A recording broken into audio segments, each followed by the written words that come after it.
Dear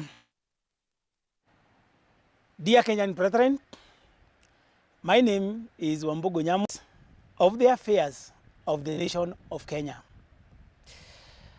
The last statement we gave on the state of Kenya was in May 2025. And is coming from the Secretariat of the Kingdom of Zion. And I'm speaking from Madigira, Nyeri. This statement. Today, we stand here on the state of the affairs of the nation.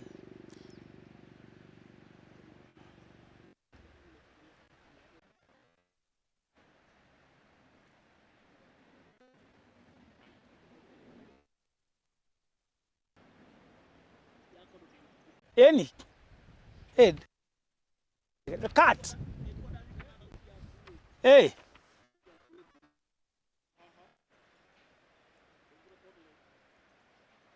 Jabereria rege.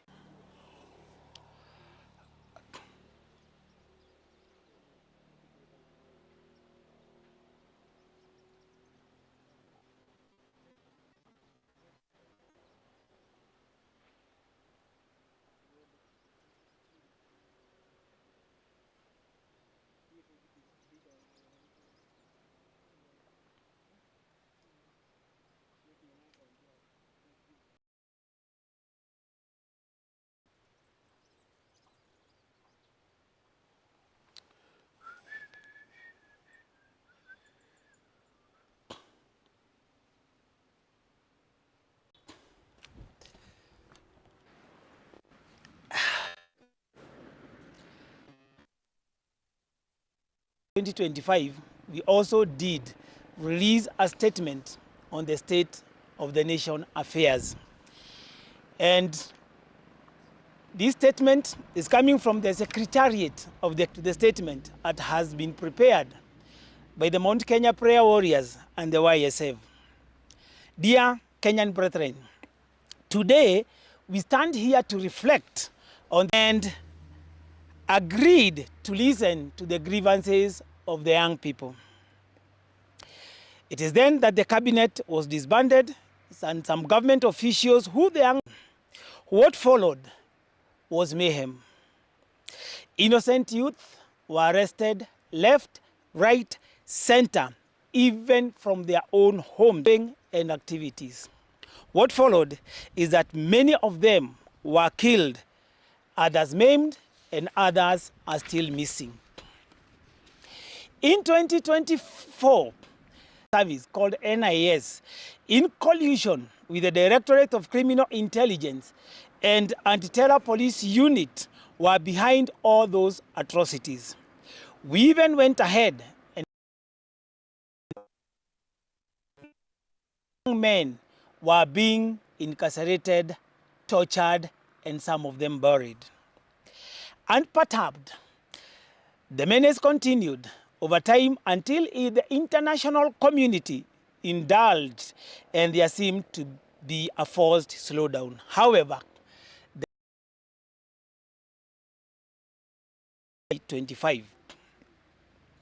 the commemoration of the fallen heroes of 2024 who were advocating for good governance turned bloody when the cold blood jihadists in police vehicles went into shooting and killing spree. We gave a statement indicating that the same departments were involved in kidnappings and cold-blooded murder of the young people. We even indicated that the NIS hired jihadist killers that went on rampage, as we evidenced in the case of the Kiserian Gong shooting, where young people were killed for just picketing against injustices. On the matter of education, in our previous messages, we have decreed massive corruption, greed, and theft of public resources. As we stand today, getting help.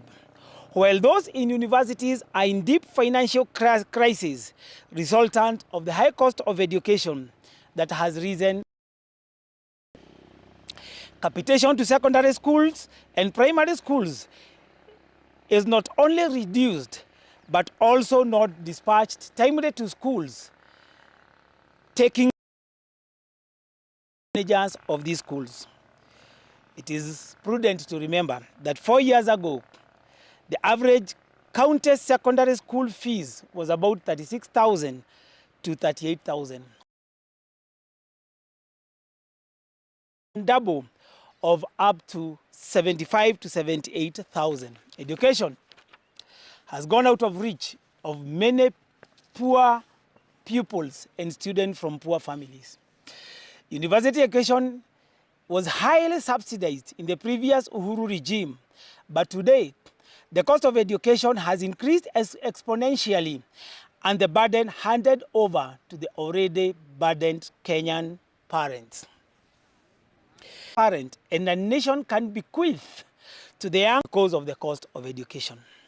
On the issue of national debt and economy, dear brethren, you are all aware that by the time Uhuru retired, this country has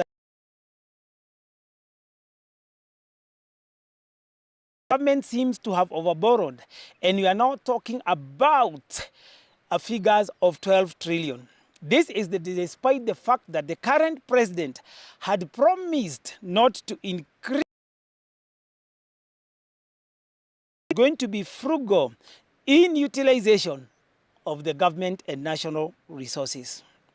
But what are we seeing? We are seeing massive corruption, greed of the sector that can safeguard our posterity. Brethren, we are aware that the Ruto regime is borrowing more than 1.2 trillion a year, yet on the ground, cost of living is not easing. The national debt are accumulating at high interest rates, which is actually a threat to our national stability. It is not hard to say that Kenya Kwanza regime, led by President Ruto, seems hell-bound to have this country highly indebted so that he can auction it to the highest bidder, whose in this case we know is the new world order globalist. And I think you heard that from the King of Finland when he was here. On our economic status, contrary to what we are being told, that the economy is growing, we are being fed with figures of increased GBT and reduced inflation rates. I don't know, we are being given of figures of reduced inflation rates from 9 to 4%. To the common man and even to businessmen like us, all this is just political talk. The effect of an economy is felt not by figures, but the power of the pocket. Every single businessman in this country, except the corrupt, are complaining about reduced income, while most of them can't even make 50% of their sales of yesteryears in the days of Uhuru. To make the matters worse, most of the business people rely on loans from banks. The interest rates have shot where banks are charging as much as 25 to 27% interest on principal. No country can develop when interest rates go beyond 10%. In fact, in industrialized nations, the average interest rate ranges between 3 to 6%. With these high interest rates, banks are making huge profit. The government in any economy is to develop policies and infrastructure that can sustain growth, ensure financial stability, industrial parks and incubation centers. It was purely a public exercise. And after the exercise, that was the end. The only development that the current regime shamelessly talks about when you are graduating from universities, we found government-supported institutions and structures that supported us to go into industrialization. But at the moment, the economy is stable. On the issue of debts, the issue of corruption and theft of public resources, we can confidently say that 85% of all the debt to hide as loot. And this has affected the cash flow of this nation. Literally, the cash flow is so low because of the holding. And instead of holding, we've been bragging that has reduced. It's not the only day-to-day requirement of a human being. Cost of living is the sum total of requirement in food, transport of 230 in the first place. The current leaders were also leaders in the previous government. Most of them were also in the opposition, and some of them were in parliament making laws, given prescriptions. Hospitals have been given prescriptions. They have, after that, to go to private pharmacies to buy medication. Private hospitals and clinics for imaging. Procedures cannot be found in government facilities and hospitals. Yet, we allocate billions of shillings every year in our budget to the health sector. Let me give you an example. Or the Consolata Hospital in Matari, who has a bigger capital outlay, who gets more money and medication over the government hospitals. What is the quality of the drugs being sold in chemists around our healthcare? Are they healing the people, or are they creating lifetime dependencies? We are doing a lot of fundraising, and sometimes I ask myself, why should we even have a Ministry of Health and a Minister of Health?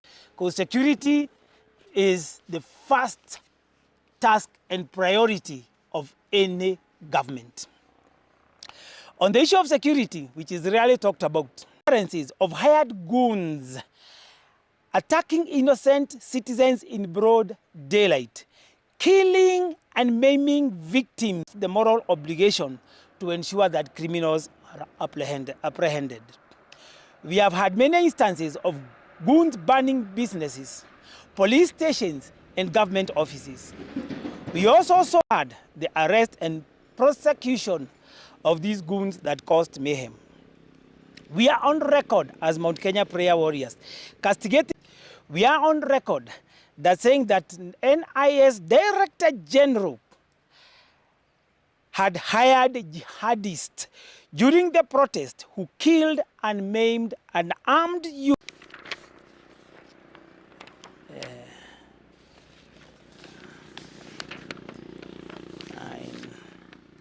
Record highlighting that these missing persons whose parents and kin cannot trace, some of them are buried in that forest. And I repeat, without fear, and taken to a court of law. The DCI and NIS have been taking the law into their hands. Not only did they shoot and maim the demonstrators, they shot to kill and save.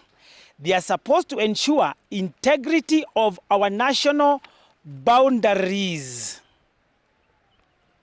It is thus unimaginable that Ali Madobe of the Ogaden clan, foreign forces had invaded Kenya.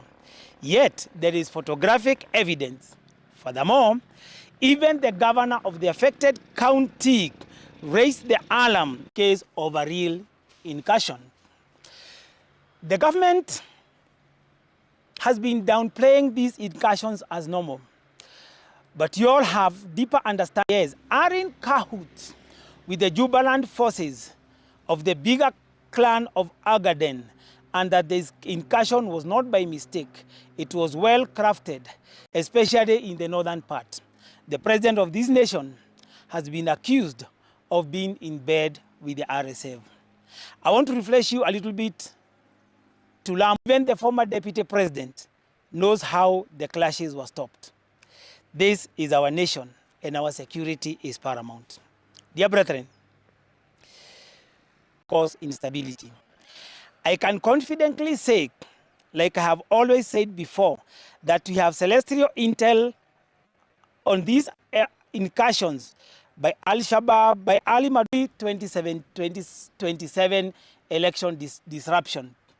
We are aware, just like when JC's demons, goons are being recruited by politicians so that if they are, it has always been campaign based on vendetta, anger, and petty issues that are of little value to this nation. This leads to times of tension and toxic the West style of democracy that was one man, one vote. Why did our starters of this nation go for this?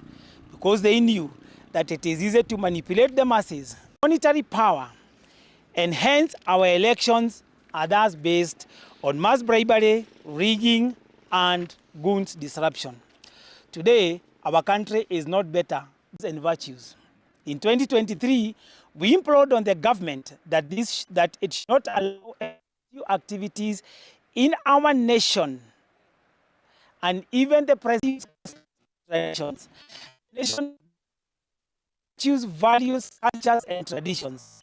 We are Kenyans, and we are culture in this country ever condoned homosexuality. A man wants to marry a man, and a woman wants to marry a woman. Allowing homosexuality and any form of LGBT activities that has been going on in this nation. You have also heard about the sale of human parts and trafficking in this country. You have all heard about Shakahola, where NIS and DCI that has even psychics and occult well training have never been able to track the penetrators of the Shaka. Many bodies were being dumped there. Brethren, it has come to be like in Kenya, human sacrifice has become the order of the day. And in many places, detailed even other warehouses where captives are held for human trafficking and body organ. Brethren, you have also noticed these things are happening in hospitals. Remember, he used the word kitawaramba. This man, he knows who others are behind the human rituals, the players behind these rituals. We are aware that prominent people and personalities who include church leaders, political leaders, and business people, Jehovah, you are aware that this nation is the nest of the Almighty God.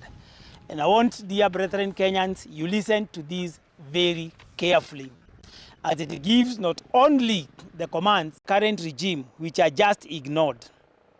I'm going to recap some of them. One,